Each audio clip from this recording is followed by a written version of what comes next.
Good afternoon, everybody. David and I were spending a couple of minutes talking before we came down for the panel, and I said we were given the most provocative title of the conference. So we'll do our best.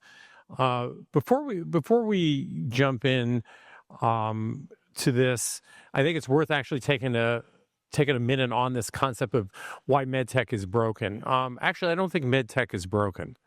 And I always think about Shakespeare, and I think about the opening scene of Julius Caesar when Brutus stabs Caesar, and he goes, "I came not to bury Caesar, but to praise him." And the folks that work in the medtech industry provide some of the most critical technology and services of our entire society.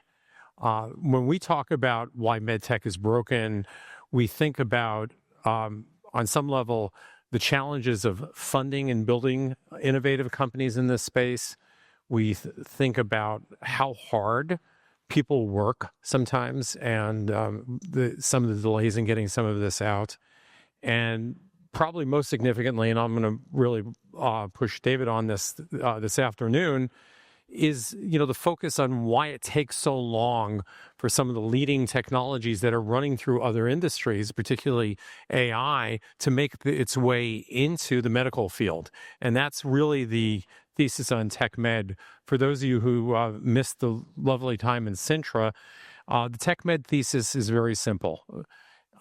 We look at companies that are already deploying a various array of modern computational methods, computer vision, machine learning, data strategies in other industries, particularly things like robotics or autonomy. And we see how these capabilities can go into the alleviation of human suffering and providing better health and outcomes for people. And so that's the core of the TechMed thesis. It's why the terms are inverted. And David and Remedy represents just a great example for that. So maybe, David, worth taking a minute about why you started Remedy and what you saw as a practicing cardiac surgeon, and then how these technologies kind of made their way into what you were building. Yeah, for sure. Thanks for having me, everyone. To add to kind of why medtech is broken, I think part of the reason that we came up with that title was I looked at the last 100 years of kind of medtech innovation, and there's been some tremendous achievements. And then I looked forward 100 years and I was thinking, shit, what are we in for the next 100 years? And you see where a lot of that investment is being directed, and it's towards companies almost masquerading as healthcare companies working in services, revenue cycle management. And I just want to make sure that that capital gets redirected essentially towards patients and technology. But a little bit of my background, like Alan said, I was a practicing cardiac surgeon, well, a trainee essentially in Australia. I was a doctor for a long time, and I studied maths, was probably a frustrated engineer. I spent a lot of time using surgical robots, and I always thought that they could be doing more for the patient. And I used to do a lot of air retrieval work flying around the South Pacific and around Australia, and I always thought it was crazy that these people had access to nothing. And I thought it was crazy that we weren't using technology to kind of help solve that problem of lack of access. At the same time, I spend a lot of time in the cath lab, and as much as kind of surgeons overrate ourselves, I was literally standing next to a table looking at a 2D grayscale image, moving tools along very few degrees of freedom. And I was thinking, like, if this isn't automatable, what is? I remember looking at a junior doing a procedure, and simply based on the X-ray images, I could tell were they about to do something dangerous or not. And I thought, wow, like this is where machine learning and computer vision needs to be directed. And so I had those thoughts kind of percolating around in my head, came to the States, and I was sitting in a class at Stanford. They were talking about self-driving cars. And I thought, all right, that's it. If you can teach a car to drive through the streets of San Francisco, surely we can redirect tech to teach a catheter to drive through the endovasculature, and in doing so, radically expand access to care for all these people who don't have it. So that's essentially what Remedy Robotics does. We're a software and ML first company. focused on expanding access to care for cardiovascular conditions and also really optimizing cardiovascular care. As it turns out, we needed to build hardware along with the software, which is another story. But yeah, that's us. Awesome. One of the things that we focus on in the TechMed thesis is data strategy. And a lot of what we looked at in the medical device industry is that a lot of companies actually build devices, procedures, and services, and they think about the data strategy secondarily. In fact, I talk to companies all the time. They go, yes, in our next phase, we're going to be working on our data strategy. We actually think that's a logical fallacy. It seems right, but it's actually wrong that companies that are going to innovate in this next generation of technology, they actually have to start data first. So maybe looking at the Remedy example, we can talk about your data strategy and how you and your team thought about that.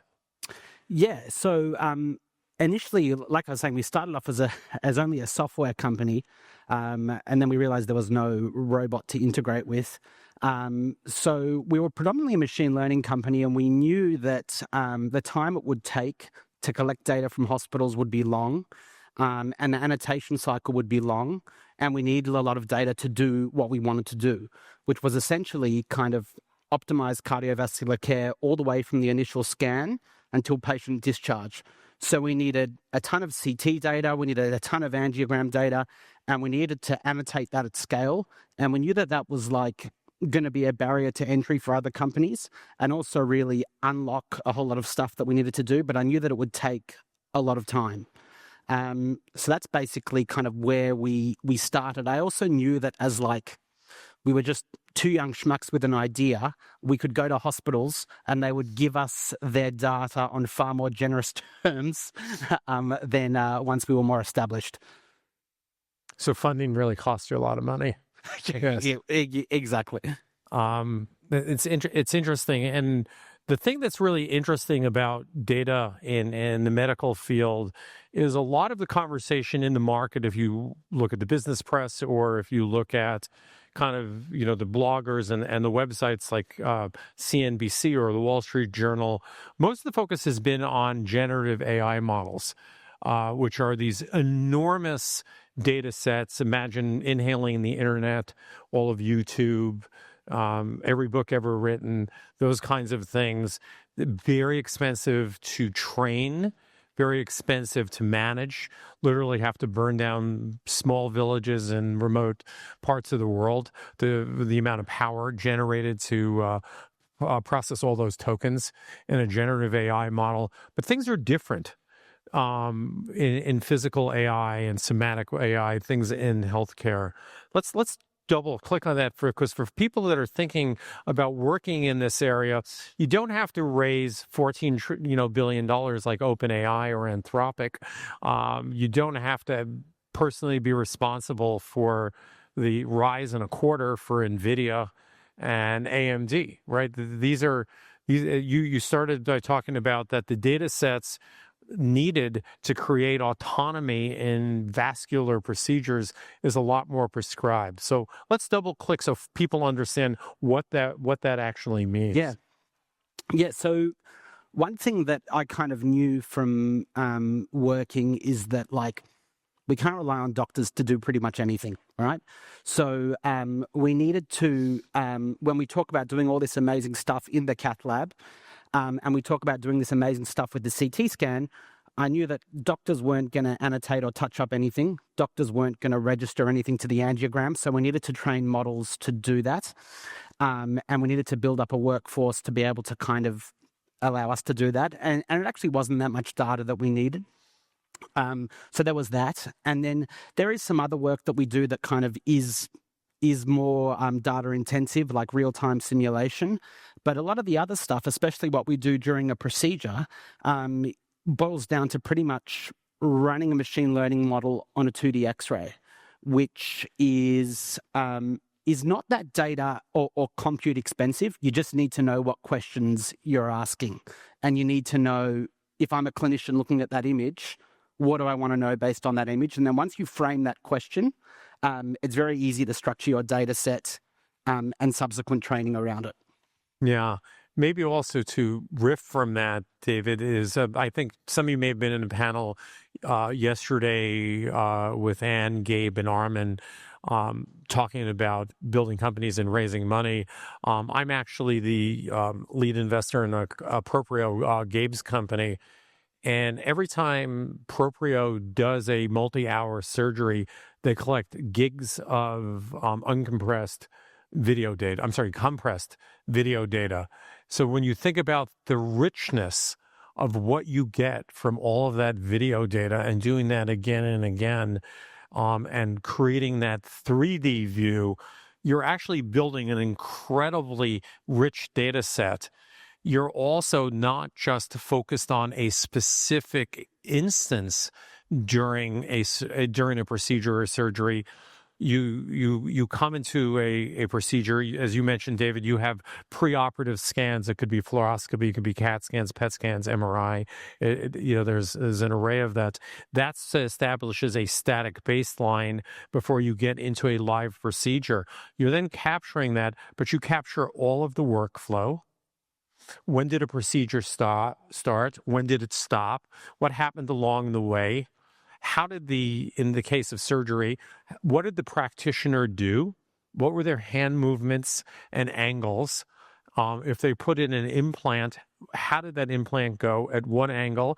If it was surgery, did I have 100 sponges come in, 100 sponges come out? If I put in a stent, or if I put it in your case, or if I put in pedicle screws and a titanium rod to straighten a spine, the computer vision actually knows the make, the model, the size, and the count that went in. And when it's done, it creates a post-procedure, post-surgical record, as opposed to a doctor 2 days later over a glass of Chardonnay kind of scratching through their note because they had a really busy week. So the data strategy is not just the data of the procedure, but it is the actual practitioner for that. That is absolutely critical over time to, one, improving performance and obviously patient outcomes. That's what the data is really important to. And at some point in time, that same data strategy will create automation. I agree. I think that bit's easy. Mm-hmm. I think everyone's doing. What's hard is collecting the data when that patient comes back to hospital in 1 year's time or 2 years' time, collecting that scan and then being able to pair that back to that procedure and that preoperative scan. And I haven't found any smart ways to do that yet, other than pay people and have people actually do that, because I think we want to get to the stage where we can say, based on this scan, this patient needs X intervention or Y intervention, and their prognosis is Q. And the way we get there is by having data that's paired across time, and that's kind of one of the holy grails. Yeah, no, I think that's right. Going back a minute for the title of the presentation, our friends at LSI, Henry and Scott, came up with the title. It wasn't, but we'll try to live up to it. I like the title. I like the title too. Yeah, is that when I look at a lot of the medtech industry as a tech investor, I actually think the terms of the business is actually quite unfair. Really talented people build new technologies, many cases with the hope of selling it to a large incumbent. And the multiples on the capital are kind of in the single digits. They're kind of low. Yesterday, Google bought a cloud security company called Wiz. Gotta love these names. For 45x for $32 billion.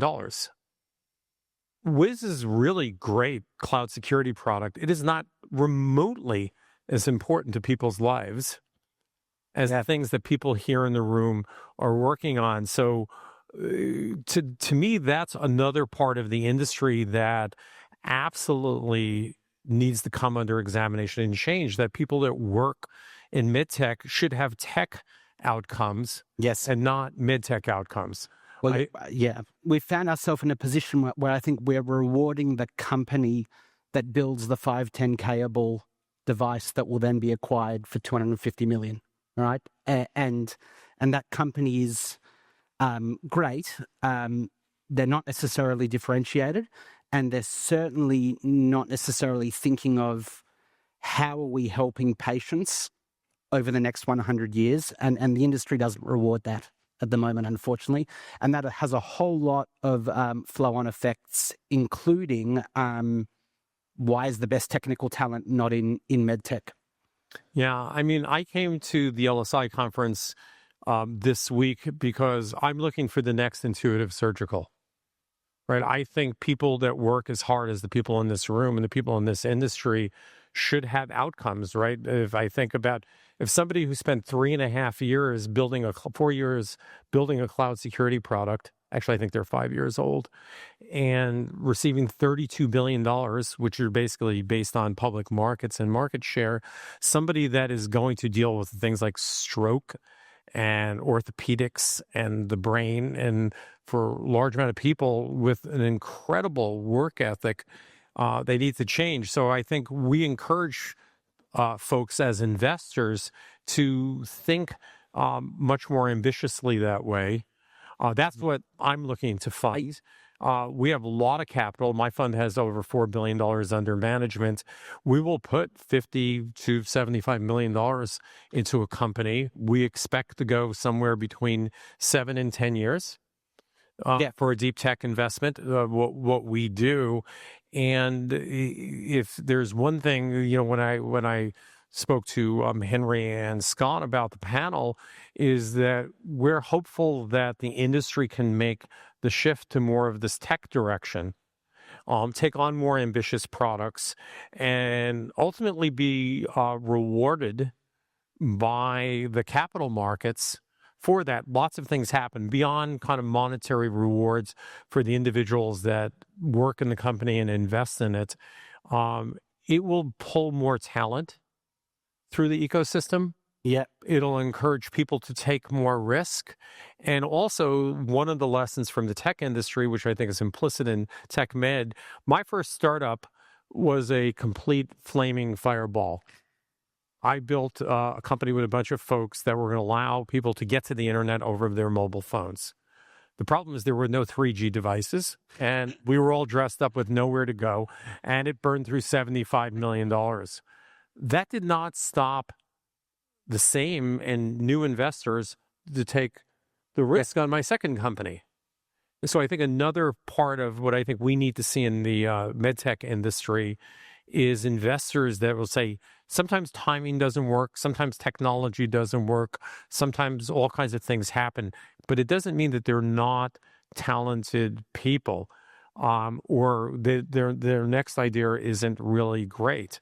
So I will tell you that Sand Hill Road, Silicon Valley, Boston, all of the countries around the world, London, Paris, pick where you want, China, Hong Kong, Singapore, that are investing in tech are desperate for healthcare companies to embrace AI and to build things that will hopefully be around. 100 years long for me. I'd go. I'd happy to be 25. I'm hoping to be around for 100 years. Yeah. I would say I do think a company like Intuitive is a very dangerous company for a young entrepreneur to try to model their business on.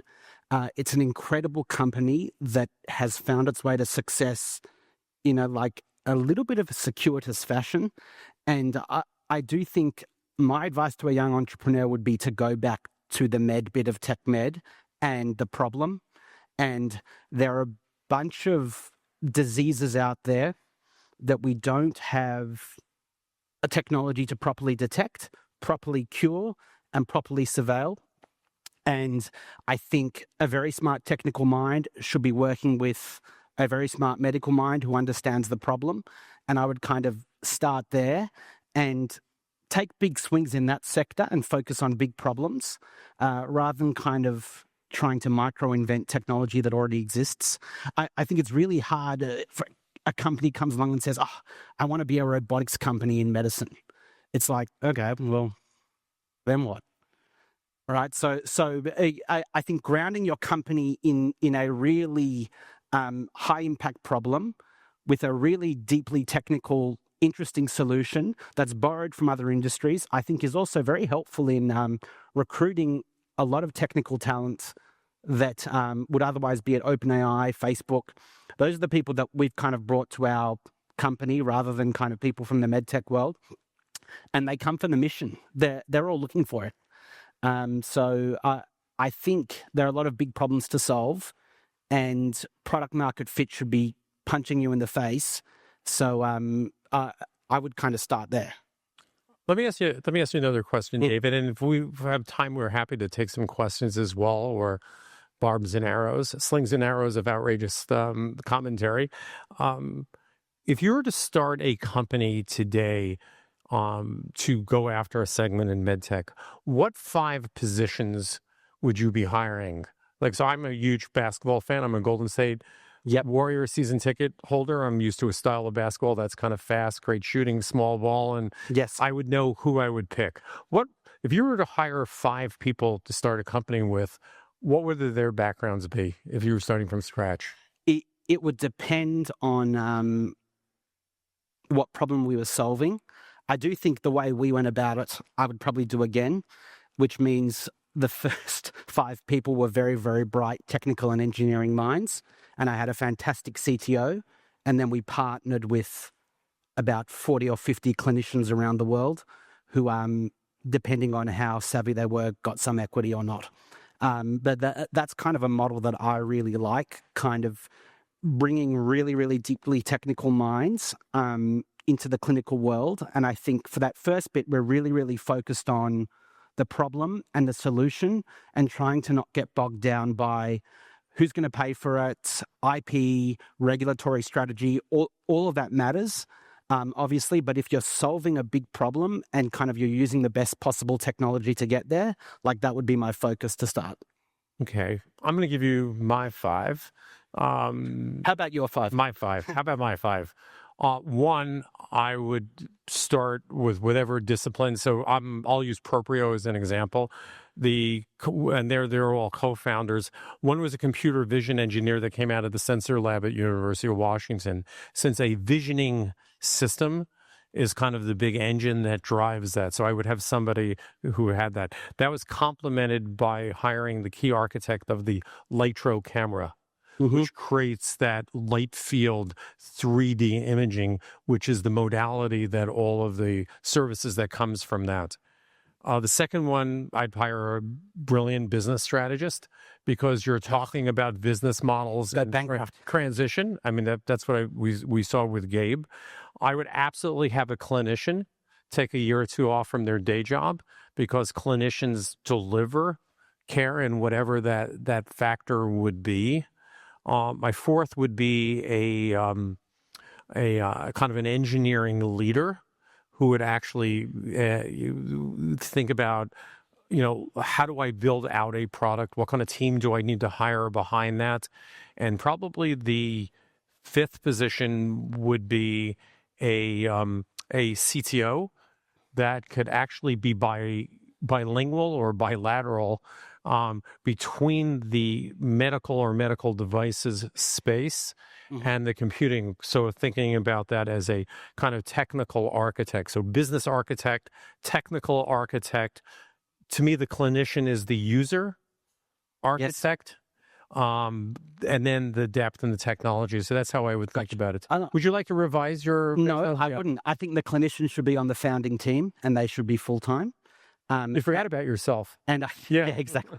And I think the problem should be so big and the market should be so large that you shouldn't need to worry about a business strategist. Yeah. One other area that I also think is worth looking at, there's a lot of white space in the industry because problems are extremely difficult. When we funded Proprio, my partner said, "Why are we doing anything in spine? Spine's a mess."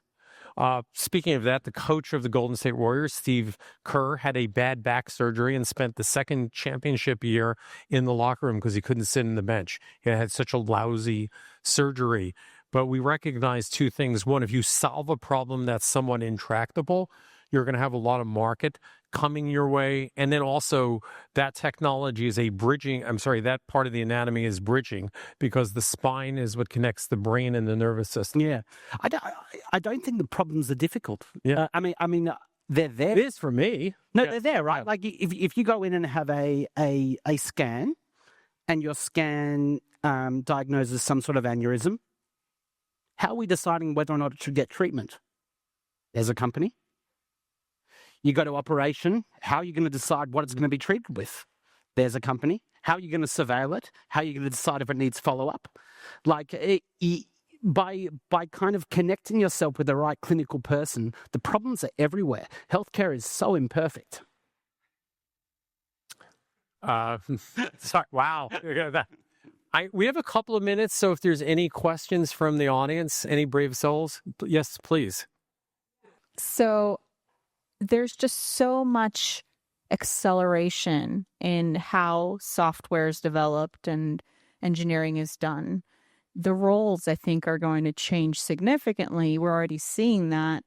And when I reflect on the roles you suggested hiring, it makes my mind go, well, how is that changing with LLM and the way we're developing code?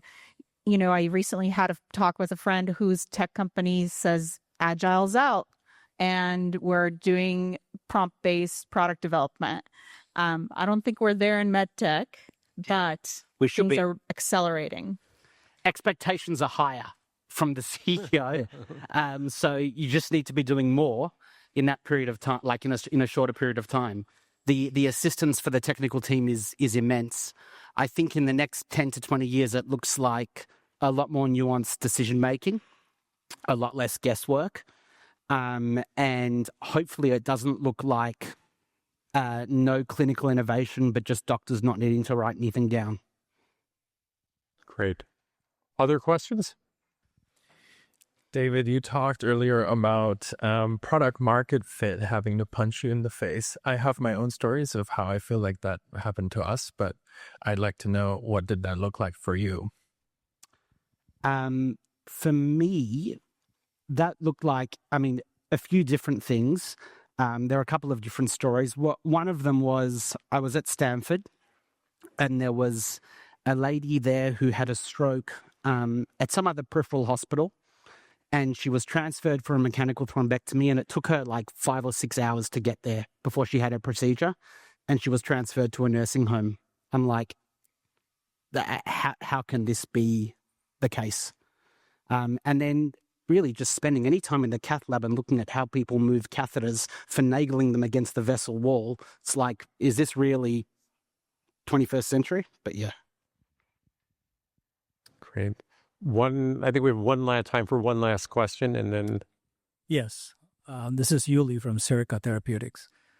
I know that AI is going to be more and more involved with medical device and other innovations. How do you see that changing the business model of healthcare? You know, the reason why I'm thinking is, I'm sure there are a ton of procedures, a ton of devices that may or may not be helpful in the outcomes. Will AI be able to sort these things out, and some of them, will they become obsolete? It's a great question. I'll take a crack, and then we'll let David, and then we'll finish up. I think it's really important to realize that AI is just the next turn of the crank of computer science, right? It is a way of data structuring to either parse information from a unstructured data set, data lake, or a structured data set, also known as a data house. If you were in finance today and you spent a lot of your career doing models on SQL, it just became obsolete, because you can drop it into ChatGPT and not spend hours creating an army of macros on a spreadsheet or a SQL development tool. So I think what you have when you think about AI is you have the ability to rapidly get answers or results that normally would have taken a lot of other time. Probably the best example that I can think about is what we're actually seeing in the bio and pharmaceutical space. So we now have companies that are building in silico models of new molecules and therapeutics. which used to take very long time at doing lab bench science. You still need somebody very talented to parse through it. You can't just take it for granted. So I think a lot of the work that used to take a long time, you can speed up and you can model and you can use these tools to use versus, the traditional ways of doing it. So you should think about it as a tool for doing your job more than a replacement for your job. I don't know if you want to final I think it should augment performance. Like today, you come in and you have a scan and you find a lesion in your left lung somewhere, right? AI might say, oh, there's a nodule. In 20 years, the AI should say that's a non-small cell lung cancer that needs to be operated on. And how it saves money is that patient doesn't have a bronchoscopy and biopsy. That patient goes straight to an operation. So I think we're just going to get a lot better with our decision making. Great. Well, thank you very much for your time. It was a pleasure. Thank you.